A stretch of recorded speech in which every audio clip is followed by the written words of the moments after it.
Bismillahirrahmanirrahim. Assalamualaikum warahmatullahi wabarakatuh. Alhamdulillahirabbil alamin. Wassalatu wassalamu ala asrofil anbiya'i wal mursalin wa ala alihi wa sahbihi ajma'in. Amma ba'du. Yang pertama-tama saya ucapkan puji syukur kepada Allah Subhanahu wa taala yang mana saya dan teman-teman saya masih diberikan nikmat kesehatan dan nikmat lapangan waktu sehingga dapat menyelesaikan hasil diskusi kami dalam video ini pada mata kuliah Landasan Pendidikan PGST. Sholawat berangkaikan salam saya hadiahkan kepada Nabi besar Nabi Muhammad Sallallahu Alaihi Wasallam. Allahumma sholli wa sallim wa barik alaihi. Baiklah, saya Jihan Rahmayani selaku moderator memohon izin kepada Ibu dosen pengampu Ibu Rofiko Hasan Harahap SPD MPD untuk kami menyampaikan hasil diskusi kami dalam bentuk video ini, yang mana isi materi kami ialah 1. Menjelaskan pendidikan pada zaman purba. 2. Menjelaskan pendidikan pada zaman kerajaan Hindu-Buddha. 3. Menjelaskan pendidikan pada zaman kerajaan Islam. 4. Menjelaskan pendidikan pada zaman pengaruh Portugis dan Spanyol. 5. Menjelaskan pendidikan pada zaman pemerintahan kolonial Belanda. 6. Menjelaskan pendidikan kaum pergerakan kebangsaan atau pergerakan nasional. 7. Menjelaskan pendidikan zaman pendudukan militerisme Jepang. 8. Menjelaskan pendidikan pada periode tahun 1945 sampai 1969. 9. Menjelaskan pendidikan pada zaman PJP1 yang akan kami bacakan satu persatu.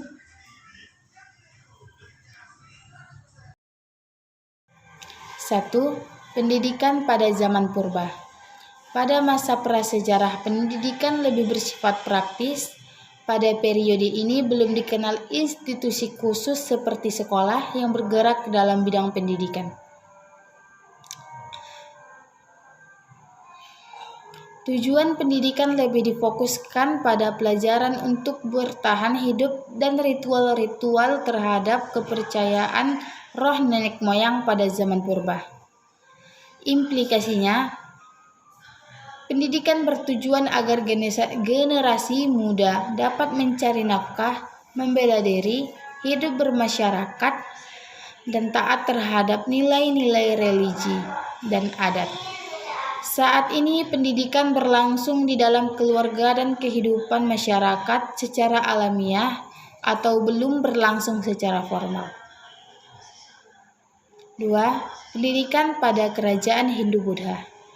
Keagamaan Hindu-Buddha pengelola pendidikan adalah kaum Brahmana. Bersifat tidak formal, dapat mengundang guru untuk datang ke istana, dan pendidikan kejuruan dilakukan secara turun-temurun melalui jalur kastanya masing-masing. Zaman kerajaan Hindu-Buddha, pendidikan pada zaman ini selain diselenggarakan di dalam keluarga dan masyarakat juga telah berlangsung di perguruan atau pesantren. Pendidikan bertujuan agar peserta didik menjadi penganut agama yang taat, mampu hidup bermasyarakat, membela diri, dan membela negara. Assalamualaikum warahmatullahi wabarakatuh. Baiklah, saya akan mencoba menjelaskan tentang pendidikan pada zaman kerajaan Islam. Munculnya kerajaan Islam merupakan salah satu perjalanan sejarah pendidikan di Indonesia. Hal ini karena lahirnya kerajaan Islam yang disertai berbagai Indonesia. Terlebih agama Islam juga pernah dijadikan sebagai agama resmi negara atau kejayaan pada saat itu. Tumbuhnya kerajaan Islam sebagai pusat-pusat kekuasaan Islam di Indonesia, ini jelas sangat berpengaruh sekali dalam proses Islamisasi atau pendidikan Islam di Indonesia, yaitu suatu wadah atau lembaga yang dapat mempermudah penyebaran Islam di Indonesia. Kejayaan kerajaan Islam di Nusantara berkisar pada abad ke-13 sampai abad ke-16. Adapun latar belakang munculnya kerajaan-kerajaan Islam didorong oleh maraknya lalu lintas perdagangan. baik perdagangan laut dengan perdagangan dari Arab, India, Persia, dan Tiongkok. Adapun latar belakang datangnya bangsa Portugis dan Spanyol ke Indonesia pada abad ke-16, datangnya bangsa Eropa di Indonesia. Yang pertama adalah bangsa Portugis yang kemudian disusul oleh bangsa Eropa. Mereka datang ke Indonesia dengan tujuan yakni untuk berdagang, selain untuk berdagang dan juga untuk menyebarkan agama Nasrani yaitu agama Katolik. Dibentuknya sekolah guru untuk pertama kali di wilayah Indonesia. Sekolah guru itu didirikan di daerah Ternate yang didirikan oleh kaum Portugis pada tahun 1574. Mereka diusir dari Ternate dan datanglah bangsa Belanda yang mencoba melakukan apa yang telah dilakukan oleh bangsa Portugis. Portugis dan Spanyol menempati jalur perundingan yang dilaksanakan di Saragossa, Spanyol pada tahun 1529. Perundingan dua bangsa tersebut menghasilkan kesepakatan yang disebut sebagai Perjanjian Saragossa. Isi perjanjian dari Saragossa antara lain, Spanyol harus segera meninggalkan Kepulauan Maluku untuk melakukan perdagangan di Filipina. Portugis tetap melakukan kegiatan perdagangan di Maluku. Antara tujuan dari kedatangan bangsa Portugis dan Spanyol yakni gold, yakni mencari emasan atau kejayaan, dua glory, yaitu mencari kekuasaan atau kejayaan, dan ketiga gospel, yaitu penyebaran agama Kristen. Pada tahun 1500. Assalamualaikum warahmatullahi wabarakatuh. Nama saya Alfira Nuraida. Saya akan menjelaskan pendidikan pada zaman kolonial Belanda dan pendidikan pada zaman pergerakan kebangsaan atau pergerakan nasional. Pendidikan zaman kolonial Belanda adalah salah satu fondasi berbagai sistem yang berlaku di Indonesia. Dari sekian banyak sistem yang ditinggalkan Belanda di Indonesia, salah satunya adalah pendidikan Indonesia. Hal ini disebabkan pendidikan bisa dikatakan salah satu poin penting dalam pembangunan negara dan meningkatkan kesejahteraan rakyat pada umumnya. Sistem pendidikan yang baik sedikit banyak akan dapat meningkatkan, apalagi jika dijalankan dengan semestinya. Perkembangan pendidikan Indonesia menjadi lebih progresif ketika memasuki tahun 1900, yakni era Ratu Juliana berkuasa di kerajaan Belanda. Van de Venter yang menjabat sebagai Gubernur Jenderal Hindia Belanda menerapkan politik etis pada tahun 1899 dengan moto The Heiress Cult atau hutang kehormatan. Secara umum, sistem pendidikan di Indonesia pada masa penjajahan Belanda sejak diterapkannya politik etis dapat digambarkan sebagai berikut. 1. Pendidikan dasar meliputi jenis sekolah dengan pengantar bahasa Belanda, sekolah dengan pengantar bahasa daerah, dan sekolah peralihan. 2. Pendidikan lanjutan yang meliputi pendidikan umum dan pendidikan kejuruan. 3. Pendidikan tinggi. Pendidikan pada zaman pergerakan kebangsaan atau pergerakan nasional. Sejak kebangkitan nasional, sifat perjuangan rakyat Indonesia tidak hanya dilakukan dengan menggunakan fisik saja, tapi melalui berbagai partai dan organisasi khusus melalui pendidikan. Hampir setiap organisasi pergerakan nasional mencantum dan melaksanakan pendidikan dalam anggaran dasar dan program kerjanya.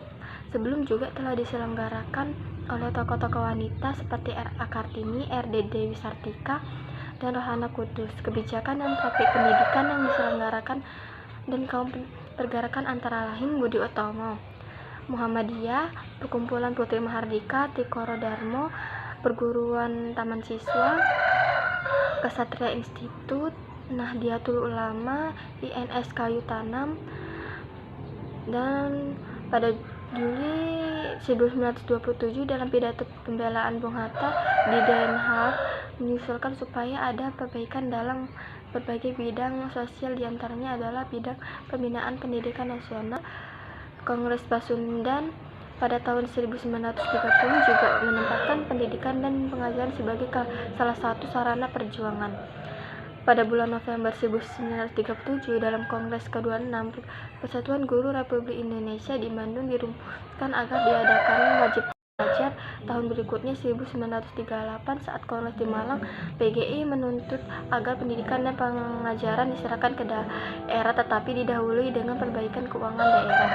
Karakter pendidikan kaum pergerakan bersifat nasionalistik, berdiri sendiri atau percaya kepada kemampuan sendiri dan pengakuan kepada eksistensi perguruan swasta. Saya Reni Pasi Saragi dari kelompok 9 ingin membahas tentang pendidikan zaman pendudukan militerisme Jepang sama pendidikan pada periode 1945 sampai dengan 1969. Pendidikan pada zaman pendudukan militerisme Jepang berakhir ketika pada tanggal 8 Maret 1942. Mereka menyerah kepada militer kerajaan Jepang. Selanjutnya bangsa Indonesia berada di bawah kekuasaan penduduk militerisme Jepang selama hampir 3,5 tahun. 2. Pendidikan pada periode 1945 sampai dengan 1969. Di dalam penjajahan Jepang, salah satu hal yang pertama dilakukan pada saat itu adalah membentuk sistem pemerintahan. Semua dokumen yang tertulis penyelenggaraan pemerintah militer Jepang di Indonesia dari tahun 1942 sampai dengan 1945. Assalamualaikum warahmatullahi wabarakatuh. Nama saya Farhan Alfat Girsam. Pendidikan pada masa PJP 1. Pelaksanaan Pelita 1 PJP 1 dicanangkan mulai 1 April 1969. Maka pada tanggal 28 sampai 30 April 1969, pemerintah CQ Departemen Pendidikan dan Kebudayaan mengumpulkan 100 orang pakar atau pemikir pendidikan di Cipayung untuk melakukan konferensi dalam rangka 1. Mengidentifikasi masalah-masalah pendidikan nasional, dan 2. Menyusun suatu prioritas pemecahan dari berbagai masalah tersebut, serta mencari alternatif pemecahannya. Salah satu hasil konferensi Cipayung itu ialah lahirnya proyek penilaian nasional dengan lahirnya TAP MPR nomor 2 MPR 1983 dengan GBHN dan berbagai masukan dari Komisi Pembaharuan Pendidikan Nasional atau KPPN. Kurikulum 1975 diperbarui lagi dengan kurikulum 1984. Contoh kekurangan tenaga antara lain ditunjukkan oleh hasil penelitian Konsorsium Ilmu Pendidikan bahwa 40% guru SMP dan 33% guru SMA mengajarkan mata pelajaran di luar bidang keahliannya. Demikian pula bahwa kurikulum tersebut tidak didiseminasikan ke LPTK sehingga calon-calon guru tidak mengetahui apa sebenarnya isi kurikulum 1984. Sekian, wassalamualaikum warahmatullahi wabarakatuh. Baiklah, sampai disinilah hasil diskusi yang dapat kami sampaikan. Kepada Ibu dosen, Ibu Rofiqoh Hasan Harahap, SPD MPD, kami memohon maaf apabila ada kekurangan. Terima kasih. Akhirul kalam, Assalamualaikum warahmatullahi wabarakatuh.